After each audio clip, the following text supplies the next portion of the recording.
The FX30 just got a new firmware version 2.0. It adds a lot of really cool new features, a lot of stuff that we've been waiting for and hoping for, but also some real kind of baffling decisions, in my opinion, on Sony's part.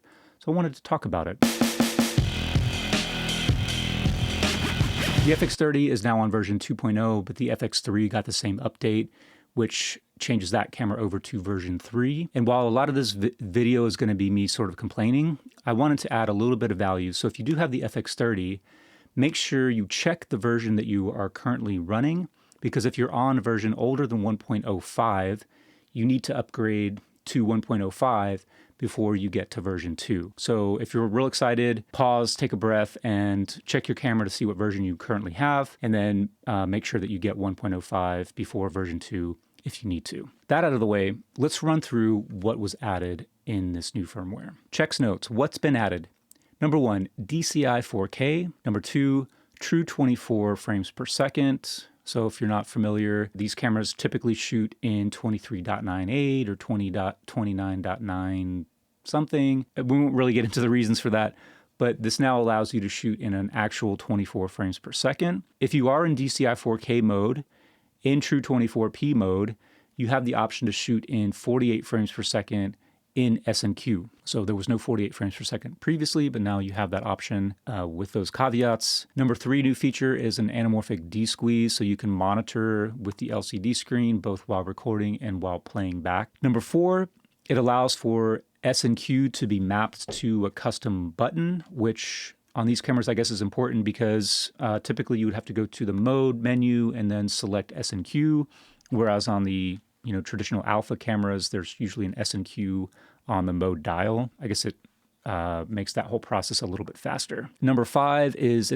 there's a new option in terms of file naming conventions. It helps if you are on a production with multiple cameras, so you can choose this file naming option, so you can give your file a camera ID, a real number, real as in REEL, not real as in the opposite of fake, and then a camera position. Lastly, they added in some new features regarding the new imaging app that they refreshed or revamped or relaunched recently, but I haven't really checked out that imaging app, so I don't really know anything about it. So I probably should eventually kind of figure out if that's something that's helpful.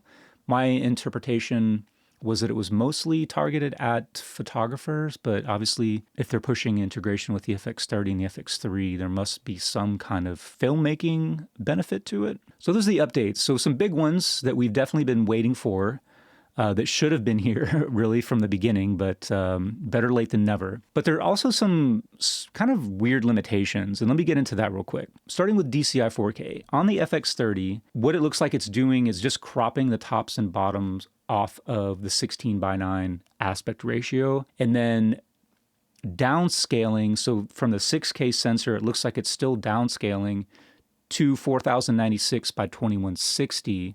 So you're getting a true DCI resolution, but you're not getting any extra width, which in my opinion is what you should get from DCI 4K. You're just cropping the tops and bottoms of your frame. However, DCI 4K is only available in XAVC SI, which is the highest quality, least compressed, highest data rate codec available in these cameras. So you cannot shoot it in XAVC S nor XAVC HS. I don't know why. True 24p is also only available in DCI 4K.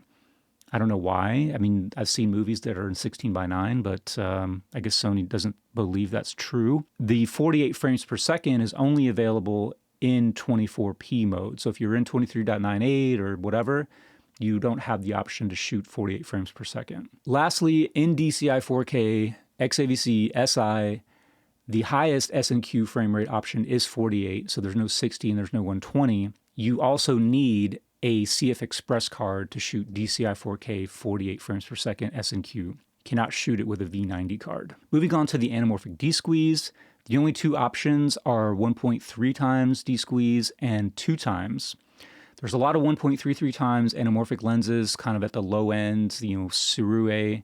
There's some 1.6s and there's a lot of 1.8s, but I'm not aware of any sort of prosumer level anamorphic lenses that are true 2 times anamorphic. I know that there's some adapters that you can use with some lenses to get 2 times. I don't know, it seems like a weird decision to go 2 times, but not like 1.8 or 1.6, which are much more common in this sort of like level of camera and lens combo. Regardless, if you had a 1.8 times anamorphic and you were looking at a 2 times D squeeze, it would look pretty close. I'm glad there's 24p. I mean, it's in a lot of other cameras, but really, who cares? Am I wrong? If your shit is going to the web, whether that's YouTube or whatever, if it's being displayed on a television, on a monitor, on a smartphone, doesn't it need to be 23.98 because those refresh at 30 hertz, 60 hertz, 120 hertz? Maybe I'm missing something, but I feel like if you shoot in 24p and your project's 24p, but it gets displayed on a monitor that's 60 hertz refresh rate or whatever, multiples of that, it's going to be dropping frames anyway to fit into that refresh rate. Maybe I'm wrong, but it seems like to me the only real reason you need 24p is if you're actually making a movie that's going to be shown in a movie theater. Let me know in the comments if I'm wrong about that. Some things that are still missing. Shutter angle. I mean, come on, what are we doing here, Sony? It's nice that they give you the option to shoot 1/48th of a second. And I've seen some comments on some other videos talking about this new firmware update where people are like, well, you know, there's no shutter angle, but at least there's really 1/48, so now we can get truly 180 degrees. Dudes, is there a difference between 1/48th and 1/50th of a second in terms of motion blur? Maybe that's an idea for a video, but my guess would be no. No shutter angle, still no waveforms or false color or any sort of those advanced video monitoring features. There's no open gate. This might matter to only me. Well, I'm sure it matters to more people, but I just made a video about ProRes RAW in the FX30, but it would be nice to get B-RAW for those of us who prefer to work in DaVinci Resolve. This also is something that I've been thinking about.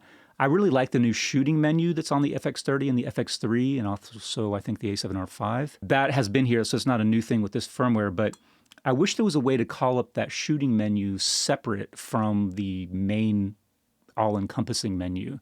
Because as it stands now, you hit the menu button and then you have to select the shooting menu. Whereas I think it would be cool if you could just pull up that shooting menu, because a lot of the times that's the only menu you need. So now let's close out this video with a little bit of a rant. I've talked about this before. What's the deal with not updating some of the other cameras, namely the A7S III and the A1 or the Alpha 1. If you're like a hardcore apologist and you're like, well, this is the cinema line and this is the Alpha line, so it can't have the cinema features. A, bullshit, and B, okay, fine. But why does the A7R5 have the shooting menu? Why does it have focus breathing compensation? Why does it have, well, those are the only two things that I care about. And the A7S III and the A1 don't. Those are not cinema features, those are just features. Second of all, yes, it says cinema line on these cameras, but come on, guys and gals, these are not actual cinema cameras. Neither is the FX6, neither is the FX9. Sony's true cinema cameras are the Venice 2, the F5, the F55. Those are the real cinema cameras. Sony knows this. Hollywood producers, they know that, because I've not seen any movies or any high-end shows streaming that were shot using the FX9 or the FX6. These all could be cinema cameras. This could be a cinema camera. This could be a cinema camera. In that if you make a fucking movie, it's a cinema camera. If your movie is really, really good and someone buys it and then it gets distribution in movie theaters, then you shot it with a movie camera or whatever. It doesn't matter. But in the world that we live in, productions that are actual movie productions, movie studios, Netflix, HBO, Amazon, etc., they're not using these cameras as movie cameras, as cinema cameras. They're using the Venice. If they're using Sony, that's what they're using. The FX6 and the FX9, I would call them video cameras. You know where I see them? I'm sure there's a lot of documentaries probably that use those cameras, and you could say a documentary is a movie, of course. But I also often see them in TV broadcasts on like NBA, NFL. They're usually the cameras that are getting the celebrations, that are recording the interviews with coaches and players during breaks. So they're broadcast video cameras. It's all marketing. You know, the only reason that the FX3 exists is because they had a lot of sensors and they figured it was a way that they could sell more cameras. It's the same damn camera as the A7S III. It's got a different body, I mean, barely. The only difference with the body is they took the EVF off of it and then painted half of it gray. They moved the buttons around, whatever. You get the idea. Even if like the A7S III doesn't get all of the features of the FX3, it should at least get some of the features of the A7 IV. With all the updates that they've added to the FX3 and the FX30, they haven't changed the fundamental image quality and the fundamental capabilities of the cameras. They still do the same stuff. They still look the same. So they just added more features. So anyway, on the one hand, thank you, Sony, for listening. I think you're listening. I think that's why you're finally adding in these features that should have been there from the beginning. There's still some ways to go. There's still some weird omissions. I appreciate you watching. Let me know what you guys think in the comments. And I don't want to end on such a down note. I appreciate that Sony's adding more features to some of their cameras. I guess some is better than none.